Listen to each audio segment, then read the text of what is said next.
The 2020 general and regional elections was a brutal 5-month battle, and to this day, unanswered questions still linger among a large group of people, some of whom have complained of nightmares and post-traumatic stress. The battle surrounded attempts by key figures at the Elections Commission, backed by the APNU AFC, to rig the elections and keep the retired Brigadier David Granger and his government in office. Since then, all eyes have been on GECOM to ensure it takes steps to regain its integrity. But that has been a slow process, according to two PPPC nominated GECOM commissioners.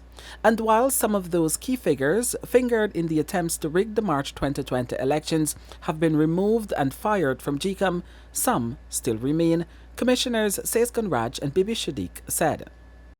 The Guyana Elections Commission is moving very slowly for my liking.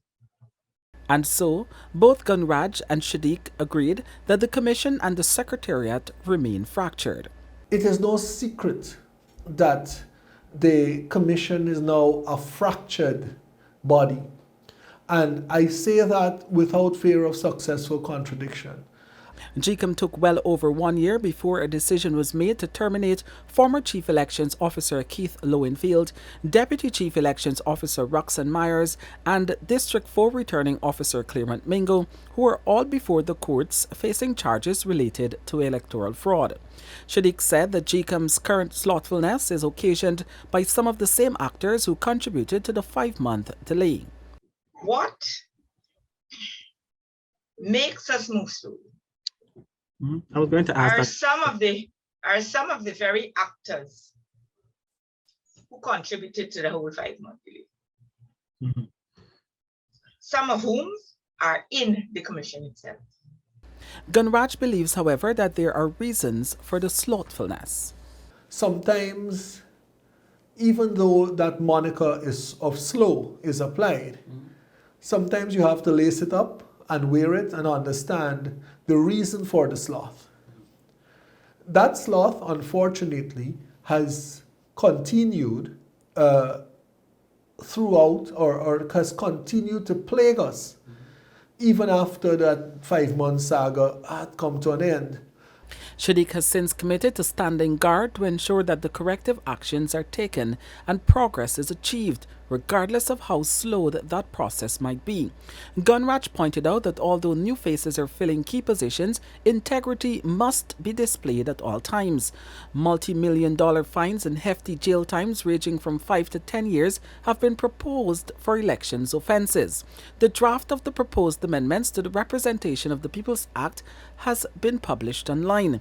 Shadiq and Gunraj both believe that GECOM is turning a new leaf with a new CEO and legal officer in place, even as the search is on for a deputy CEO, assistant CEO, chief accountant, logistics manager, and voter registration manager. But while both commissioners have lobbied for the GECOM Secretariat to be staffed with people of the highest integrity, they have admitted that the same may not be the case for the 7-member commission. The commission is made up of 3 members from the ruling party and 3 from the political opposition. It is headed by a chairperson who is appointed after an agreement between the sitting head of state and the leader of the opposition. The current opposition-nominated GECOM commissioners have been accused of stymieing changes at GECOM.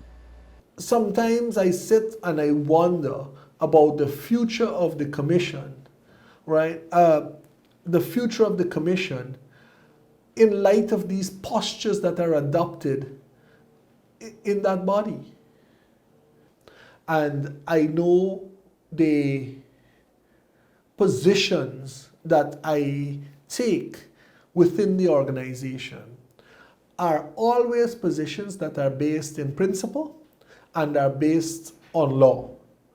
Really and truly, the commission is perceived to be divided down the middle.